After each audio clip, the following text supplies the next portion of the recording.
Welcome to Beyond the Microphone, a podcast about podcasters and the stories of how their shows came together, grew, and what they discovered along the way.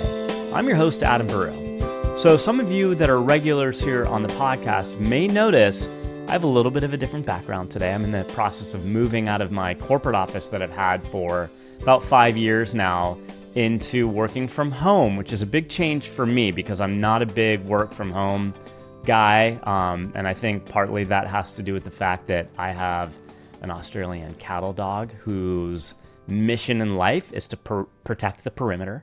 So garbage truck goes by, whatever, she's in her zone, right? I've got a 3-year-old who's running around. He likes to knock on the door when he knows daddy's home. So this will be a little bit of a different change for me, but today, kind of my pre-topic that I want to talk about a little bit before we get into our guest interview is about leaps of faith, because really that's what I'm doing here. Part of the reason why I moved out of my corporate office when I did is I didn't want to sign another 1-year lease, because that would have taken me through the end of next summer. And I'm actually planning on moving up to the San Francisco Bay Area, where I'm originally from, early next summer after this school year. Which is a big leap of faith for me. I've lived in the San Diego area for, 15 or so years now, and it's not like I don't like this area, but being from the Bay Area, I mean, I grew up in the Redwoods. I grew up, hiking the mountains, the Marin Headlands, like all the open space around Marin County, and I'm really, looking to get back there and kind of back to my roots. And most of my family is still up there. So, something because I have 4 kids, something that's become really important now, that I want for my kids is to be able to grow up around their cousins. So it's a big leap of faith. Fortunately, I live in a world where I can work anywhere. So, it's not like I have to go find a new job or whatever.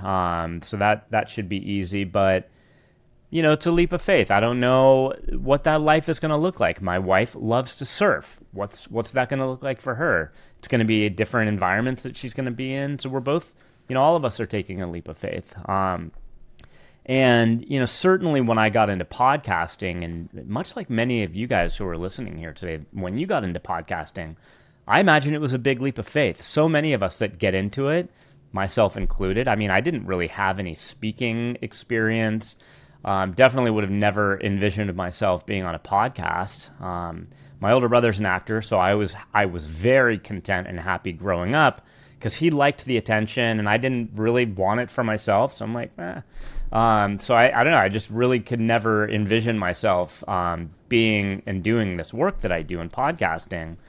But for me getting into it, I wanted to make a difference around talking about mental health and normalizing that conversation, talking about burnout, anxiety, mindset, emotional courage, things like that. So in wanting to make a difference, I had to get myself out of my comfort zone. I had to demonstrate some emotional courage and put myself out there in an area that was scary. It was a big leap of faith. But I'm not new to leaps of faith. I've done this before. And the more times that you do it, I think the more confidence that you gain. I used to be, so many of you know that my main job is as the CEO of this IT consulting company, and I've been a software developer, the core of my career. But I got into wedding photography back in 2008, I think it was, and that was a big leap of faith. I just had a friend who asked me if I could photograph his wedding. I never had any interest or had conveyed any interest in photography even before that, but just looking to help him out, I did that, and then I wanted to actually make a career out of it. Ended up shooting about 200 weddings all through the world, in fact. So that was a big leap of faith. That was really probably the biggest one in my life up to that point.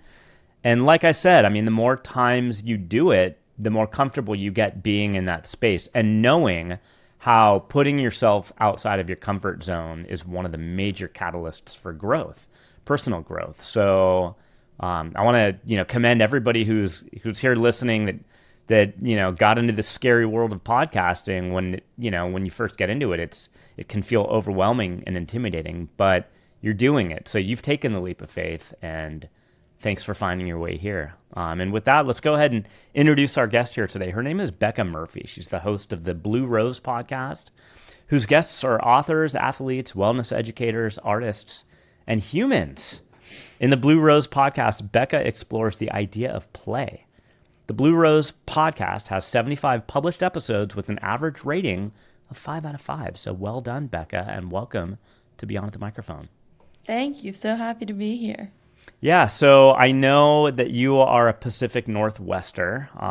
So tell us a little bit about your background, where in the Pacific Northwest you're living, and what ultimately led up to your own leap of faith in getting into podcasting.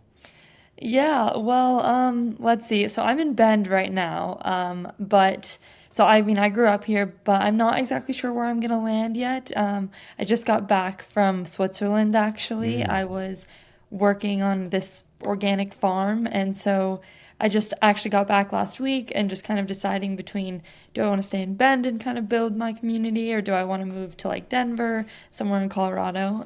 But I'm definitely staying Pacific Northwest. So I studied journalism in college, actually. And I just never loved college, never really wanted to be there. And so I figured out any way I possibly could to just leave. So I studied abroad for a year, and then COVID happened. And so I graduated right when COVID was. Where was your study abroad, by the way? I studied abroad in New Zealand and in London. Oh, awesome. Okay. Yeah. So that's kind of where my love for the outdoors came from. But then also I love London because there's this big artsy piece of me as well. And so then I graduated college, could not find a job for the life of me because COVID. So then I decided to move to Madrid, and I taught English for a year. And in that time, so it was around the end of my college career that I was playing with the idea of starting a podcast. And then as we do, we talk ourselves out of it a million times. And so I originally wanted to do this health and wellness thing. And then I was I don't have enough to say. I have no idea what I'm going to say. And so then I kind of just put it on the back burner. And then I was in Madrid, and I was I just need something fun to do. I need a creative project. I miss interviewing people for journalism. I miss talking to people. And so that's kind of how it was born. I was honestly just on this mountain with my friend, and I was do you want to record a podcast with me? And so I just kind of started recording it when I was hiking or when I was out running and I was in a park, and or I went out with a friend and we were talking about something interesting, and I was do you want to just like podcast on this? And that's kind of how it was born for podcasting. So yeah, I love that. I love the background with the travel, and like you, I think I find myself being an outdoorsy guy, but also I like city stuff. It's funny because my wife and I have this conversation a lot. In fact, when we've, it's been years we've been talking about where's our next adventure going to be, right? Are we going to stay here in San Diego? What are we going to do, right? I always kind of wanted to get back to the Bay Area, and I think what I really love about being up there, and what I mentioned in my intro, it's in my opinion, some of the best hiking in all of the world. I mean, you've got the redwoods, you've got the mountains, you've got all this chaparral open space, you got the beaches, you got Point Reyes National Seashore. I mean, all these amazing places, but then you're really just on, if we're talking about Marin County, you're just north of the Golden Gate Bridge. So you have the whole San Francisco urban city scene down there with, and for me growing up, I think it was very unique in that, even as an elementary school kid, they would put us on buses and have us go to the symphony and have us go to the art museums and all, this old San Francisco Mint. I mean, all these old, kind of historical, cultural, artistic experiences that were great for us growing up, because they also would bring us to the redwoods. So, having that diversity, I think, was amazing. And I think, something for me, I don't know if maybe you were touching on it a little bit in your intro, but I never really, I kind of liked the idea of traveling, but I think there was something fear-based in me that really that was holding me back from getting into traveling. I didn't go to, now I will say, I lived in Costa Rica for a period of time when I was in my mid-20s, and that's where my oldest daughter was actually born. But then I really didn't do any international travel until I was like 38 years old, and my older brother was getting married in Manchester, which is where his wife is from. So that was my first time in Europe. And in fact, like at that moment in time, I was just fresh off getting divorced and stuff like that. So I really found myself in traveling, like literally me dealing with my divorce and kind of now trying to reinvent some individuality in myself, which I never really even had. I just never really had maybe the strength enough to like overcome the fear and get into traveling, because it's such a great way to just find yourself and find that individuality. And so for me, coming off my divorce, that's how I found myself and what really fires me up and fills my cup. So I did the wedding in Manchester, which we also went to Paris and London and Amsterdam, and like immediately was hooked. And 2 months later, then I went back by myself to Barcelona, Rome, Florence, Italy. And since then although I haven't traveled internationally for a while, it's just been a little bit difficult with young kids. I just absolutely love it. So give me some of your takes on, in terms of like traveling and just putting yourself out there, being an outdoorsy person. What do you think that speaks to within yourself that really kind of stimulates something in you that just wants you to do it more and more and more? Yeah, well, I mean, when I was younger, I never had this like travel-based fear. I had a lot of fear around a lot of other things. For me, like career-based fear was a big thing. But like as for traveling, I was just like, I just love going to new places.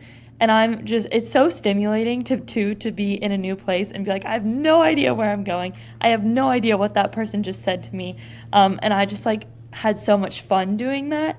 And I think like once you do it, like you said, like the more you do it, the more you realize like, okay, I can do these things and like I'm going to be fine. And it just teaches you so much. Like you said, you found yourself. I mean, I've learned so much about life just like through missing flights and like not going the right way on the train and like just like giving myself a lot of grace when those situations happen. And I've met, some of my best friends now that like I have friends in Argentina, I have friends in London. And so I think for me, it's just given me a very diverse set of skills and a very diverse set of like knowledge as a young 20-year-old, and especially going into podcasting. I think talking to people from other countries and talking to people, I was a teacher, so like just working with kids, like I think that's maybe where the idea of play got like kind of came back, is like I just want to like have fun and I just want to talk to people, and I don't want these conversations to be like, they just don't need to be super serious. Like they can just be fun and they can be lighthearted and they can be, outside on a mountain, or they can be in a coffee shop, which might be too loud for a podcast, but just not really like taking away perfection of kind of like what you were saying, is that I think travel and like all of those experience has really just taken away any ability I had to do anything perfectly, because it is so messy to travel to other countries. So yeah. Yeah, it's such a good metaphor for just life in general, because I mean, looking back, to myself, like being in my 20s, I had all these ideas and belief systems about how I thought the world was and the world will be, right? And then you just kind of get into like a routine of like, if something kind of doesn't fit that belief system or that box, it's like weird, and it's like, I don't know, but like then you go traveling, you have to really question your belief systems. I mean, when you travel, you start to question your belief systems. Like for me, when I started to travel internationally, just I think we're so insulated here growing up in the US that we're so accustomed to just having all these comforts, which we don't even realize that we have until we go somewhere else. Like, one thing I think that's interesting is in Italy is like you go to the grocery store, you are not allowed to touch any produce with your hands. There are gloves, and you are like, I did this the first time I walked in. I just kind of walked in. I think I walked past the gloves. I don't even think it registered to me what they would be for. And I started, just picking up the produce and looking at it. And then I kind of was looking around and I'm like, everybody has gloves on. I shouldn't be touching this. Oh my God, where are the gloves? So it's like, it's just finding the way that people are different in different parts of the world and their own belief systems really kind of has you then peeling back the belief system layers in ourselves, getting down to then what's core. What are the fundamental things about ourselves that is the truth, that is your higher spirit, that is that fountain of intuition and curiosity and stuff like that, and traveling is just such a great way to explore and to peel back those layers. Yeah, for sure. And it's definitely taught me, like, I'm kind of at a point now where I'm ready to not travel as much. I've been traveling for the last few years just a lot, and so I've been moving around a lot. And so now I'm at a point where I'm like, all right, I could sit still for a little bit. There's this big trend in being a digital nomad. And for a while, I thought that maybe that was what I really wanted to do. And like, I like the idea, but I'm not so sure anymore that that's what I want to do. But I wouldn't have known that if I like didn't go try and do those things. And so I guess for me, traveling has just taught me that like the only way to figure out if I want to do something is to go do it, and also not having any like shame or embarrassment if I decide to change my mind and be like, oh yeah, you know what, that wasn't for me. Oh, totally. And it kind of goes back to what I was saying before. I think we just get into these like belief systems or thinking, in our earlier years of like identities, like I'm this identity and this is how people perceive me. So this is how I have to operate. Otherwise they won't understand me. And then, yeah, through travel or life or whatever, as you get older, I think you kind of start to care a little bit less and less about those things. And I think a great metaphor, because you talk about wanting to kind of just stay in one place for a little bit, it's kind of just like coming home to yourself. Yeah. I mean, if you kind of relate it to working out, like you have to, in between working out, you have to have those rest periods. So like for you traveling, that's like the exploration, that's pushing the boundaries, that's like exercising that muscle within you that helps you explore and expands. It's expanding your knowledge and your horizons, right? But then kind of coming back to yourself and remembering that grounded feeling. I think it completely makes sense that you would want to do that. Something funny, a real quick story that I'll share kind of about that coming back home experience.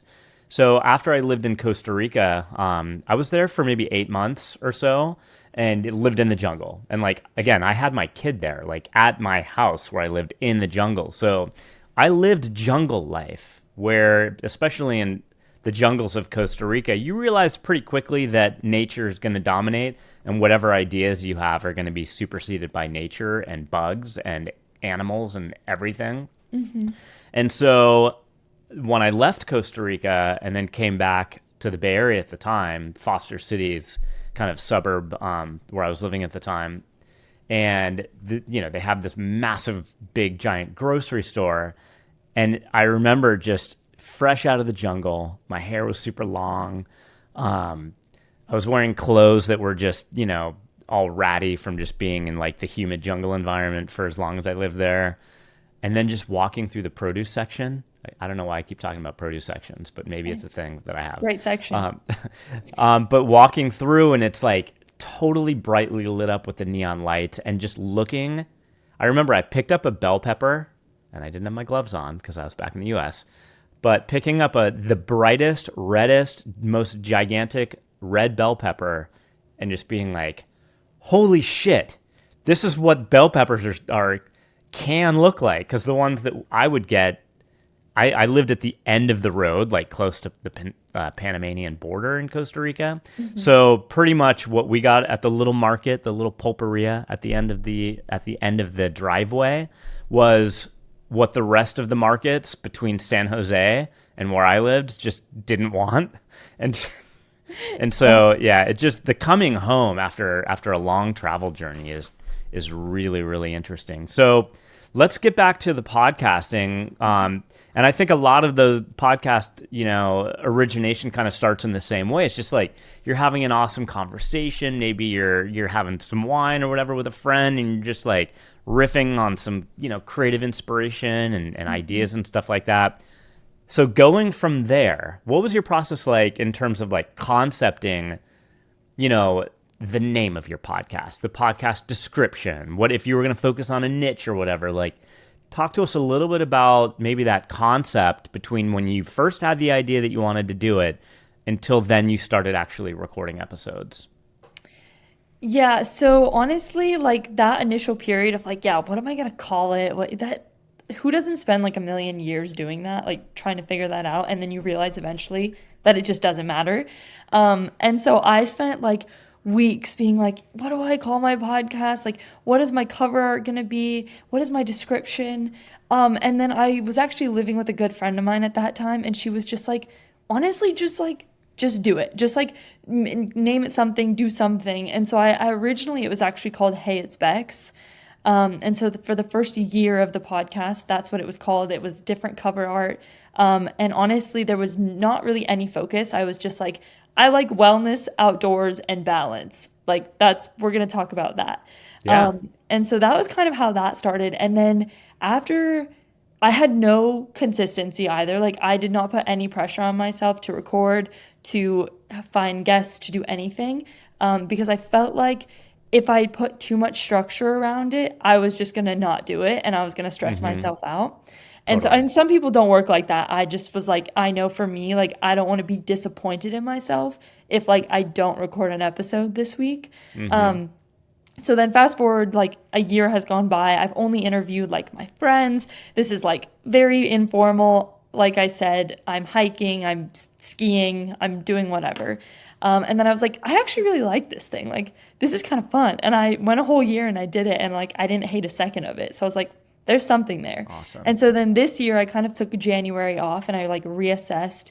And I renamed it. I rebranded. I actually took a minute to be like, all right, what do I want to actually focus on? And then I set a goal to have like 12 guests on this year. And then my goal this year was to get to like 100 episodes. We're almost there. We're at 75.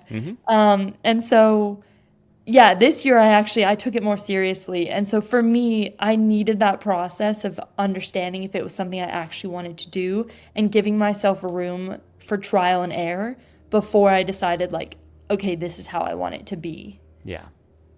So did you just kind of like researched online, or, what process did you go through to put more structure around your podcasting? Yeah, so I started listening to a lot more podcasts. I mean, I've always listened to podcasts, but now I started listening to them to be like, oh, like, how do they ask questions and how can I do this better? And then I was listening to like, just where do you edit your podcast? And then I got Riverside because it was like that debate of StreamYard and Riverside. And so just kind of being more in the podcasting communities, being on Facebook groups, and just kind of trying to implement myself into the podcasting community a bit more. Because to be honest with you, the first year that I did it, I just like didn't know that podcasting was such a big thing. But you don't know things unless you know things. It's like, if my life is podcasting, like the people and the things that I see are going to be podcasting. But if your life is like, I don't know, basketball, then all you're going to focus on is basketball. Sure. And so for me, I didn't realize it was like such a big thing. And so then, I just started finding little resources here and there and learning things as I went. And like I used to record on Zoom, and then I realized how terrible the audio quality was. So yeah, like I still record on voice memos on my phone when I do my solo episodes. Like it's still a very informal practice for me. But it works, and I love that you touched on before, like this idea of chasing perfection. And as I mentioned before we got started, it's a topic I'm pretty fascinated by, and I've been on both ends of it. Like I had a podcast before this one called The Change, and I think that was my first one. So in order to feel that what I was delivering would be looked at and kind of received as like, oh, this is kind of well done. Like I was definitely kind of in this chasing perfection mode. I wanted to have high production value. I wanted to make sure that, like, we were spending a crazy amount of time with editing. I mean, I'd listen to it a single episode probably like 3 times before we published it. Like, picking out little things I didn't like or whatever, moving stuff around. And I was paying for a sound engineer who was really good, but also expensive. And kind of when I set out to do Beyond the Microphone, it was with intentionality to not chase perfection, and also make it like burnout avoidable. Meaning like with The Change, my first podcast, I was, I'd interview authors, so I'd read their books, and just the editing, like I mentioned, I was spending so much amount of time, and I did get burned out. But with Beyond the Microphone, like, I don't do pre-interviews, right? I know a lot of people do, and it's fine. Like, if you need to meet with your guest to vet them or to get some background or maybe just to explore what the angle on an episode conversation might be, like, fine. But like, I found it, for me, it's unnecessary time that I don't need to prepare and do the episode. Like, I used to also like script my intros and script my outros and record them at different times after I've listened to the interview after the fact. But it all adds up. I mean, there's so much time that goes into that. But now with Beyond the Microphone, I just kind of, you got a questionnaire from me, you filled it out with your bio and some interesting information about yourself, which is really all I need, because although I do have a script that I come ready with some backup questions, if I find that I need to kind of have, more injection and keep a conversation going, I have some guidance there. But really, with Beyond the Microphone, I just script like the guest intro, which I did when I introduced you, and the outro is just your bio, and I let these conversations be very organic. Like, I haven't even looked at this once to pull up one of my standard questions. And so, a couple more questions for you before we go to wrapping up. You mentioned Riverside. So you're recording on Riverside. How are you editing? I used Audacity for a while, and now I'm using Logic on just Apple. Okay. And eventually, maybe I would like to use Adobe, but I think right now for me, since I do it so informally, like there's so many, I don't need all the fancy tools. Like, I just need something that's gonna make it sound good. So that's, yeah. We just started using, and granted, I will say we're partnered with Descript, and I get a little, if people sign up with my Descript partner code, I get a little commission there. But I will say, like, genuinely, we started using Descript about 2 months ago, okay? So I produce 4 podcasts, so I'm pretty, my whole team's busy with all of those. Like, daily we're constantly doing editing or marketing or whatever. But again, like, with intentionality around time management, I had to get away from this model of like being so nitty gritty when it came to editing. And like I said, we were using a sound engineer. He was great, but again, to just streamline everything, we explored Descript, and it was a number one game changer for my team, because I just drag the audio files in there. It does all the transcription. It's got a studio sound feature, which is going to generate, even for people that are on like just their iPhone or whatever, it does a good job actually making it sound like they're on a professional microphone and cutting out echo and background noise and stuff like that. But one of the coolest things with Descript that I love is we always do, like, sometimes with some of my podcasts, we'll do like a teaser audiogram, like a few days before an episode release, just to kind of put it out there in social media that, hey, this episode's coming. And so I built these templates in Descript, and I could just, what I do is so everybody probably knows here, I am the founder of PodTask, which is an episode and podcast production management tool for systemizing and creating a workflow, and it's got AI-based marketing tools. So what I do is, once I have the transcript in Descript, I'll spit out the transcript, I plug that into PodTask, and I click a button that says generate quotes or generate show notes. And so I'm using tools to really just, make the whole thing streamlined. So when I want to do the audiograms now, I go into PodTask, click, generate quotes. I'll be like, okay, it'll generate like 4 or 5 quotes from the transcript that are impactful. And I'll say, okay, that's a perfect one to use for like an audiogram. And then I'll go find it in the main episode, and I'll copy that section and make what's called a new composition in Descript, and then go to my templates and say, import template. And so within a couple of minutes, I have my whole audiogram built. Yeah. And so again, it's just, I find for me, when you get into kind of the business mode of podcasting, you really have to think about time management. Are you kind of getting to that stage in your own journey where you're kind of, thinking about, kind of that separating or saving time for your personal life, where your podcasting isn't really just kind of all consuming of everything that you're doing? Well, kind of, but also it is something I would like to make a career out of. I've actually started doing podcast production and management for other people. So I just absolutely love it. So for me, it's not really something that I'm yeah. But I guess for my own episodes, yes. Sometimes I'm just oh my gosh, you cannot spend this much time editing this episode and creating socials. And then if you have a YouTube channel or there's so many things now that Yeah. Number one, stepping away from perfection has it's a good thing I'm not a perfectionist. With my own stuff, with other people's stuff, I am exactly what you need is what you'll get. Right. But for me, I've definitely taken a step back and been okay, I cannot spend this much time doing those things. But that's a really cool tool. I've actually never heard of Podtask. So. Yeah. Cool. So just FYI, you'll get a nice little promo code Cool. emailed from Podtask that will give you 3 months free. So definitely at least explore it and check that out. All right. Well, as we wrap up here today, couple final questions. Number one, can you tell our audience how, if they want to find out more about you or, kind of follow what you're doing, do you have a travel blog or anything like that? I don't. A lot of my travel stories are actually just in my podcast.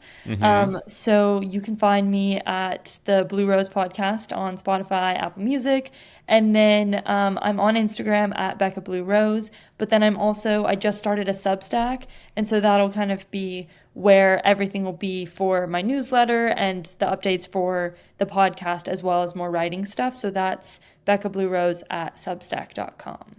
Okay, cool. All right. So I always ask these final two questions to everybody. They're on the theme of discoveries. And so the first is, and I think you've probably touched on many of them, but what discoveries have you made between when you started podcasting and now, just about podcasting, that maybe, you'd like to share with our audience here for them in their own journey in getting into podcasting? I think that it's just a beautiful way to dive into your own interests and also just have this beautiful kind of journal to look back on and be wait, I did that, or I had this conversation. And I think the fact that I realized that it's for me and myself and my own journey of what I'm interested in, and that really helped me just not attach so much weight to these conversations and just have it be more casual, is that I'm just honestly, it's just for fun. And when I look back on this when I'm 75 years old and can't remember what I was doing when I'm 20, I'll be so thankful. So awesome. Yeah, that's great. And yeah, you're creating an evergreen, moment in time of sharing stories and what you were doing at the time, what you were interested in, kind of the way you were thinking about the world. And yeah, that'll be awesome to look back on. All right. So final question, again, on the theme of discoveries. What discoveries have you made about yourself personally that perhaps you didn't know about yourself before you started podcasting? Yeah, I think podcasting was actually the decision that kind of just domino affected all of these decisions of I won't die if I do things that scare me. Like I said, I never had travel fear, but I had a lot of fear surrounding what am I going to do? Where am I going to move? What job am I going to do? Money. And I had so much fear around that. And so now just the idea of moving towards things that feel good and feel aligned really came from the podcast, and just realizing that it's not that deep. Things are going to work out, and I don't need to be paralyzed by decisions, and I should do things that scare me, because I would have never started podcast editing if I never started a podcast. So yeah, going back to leaps of faith, emotional courage, discovering really yourself and really what are the most important things at the end of the day. So that's beautiful. Thank you for sharing that, and thanks for being my guest here today. Yeah, thank you so much. Becca Murphy is a freelance writer and podcast producer. She graduated from Gonzaga University with a degree in journalism and a minor in digital marketing. Becca is from the Pacific Northwest and works to make an impact through meaningful communication, fueled by the simplicity of connection, movement, and the micro moments in life. As a seasoned traveler, podcast producer, and freelance writer, Becca gives a unique perspective on community, creativity, and wellness. She has the innate ability to foster a safe and inclusive space where curiosity is encouraged and voices are heard. Beyond the Microphone is sponsored by Podtask. Whether you're just starting out in podcasting or you've been at this a while and are looking to save time so you can focus on creating amazing content for your listeners, go check out Podtask, a podcast management and marketing platform designed by podcasters for podcasters. With Podtask's automated workflow and AI-based marketing tools, you'll save time and sanity and be better equipped to grow your podcasts. If you're enjoying Beyond the Microphone, please subscribe on Apple Podcasts and leave us a review. And go check out our YouTube channel as well. You can find links to all of these on our episode show notes. Thank you all for listening. We'll see you next time. Beyond the Microphone. Beyond the Microphone is produced and distributed by EIQ Media Group, LLC. Elevate your emotional IQ with podcasts and content focused on entrepreneurship, overcoming adversity, stories of emotional courage, women's health, aging, and more.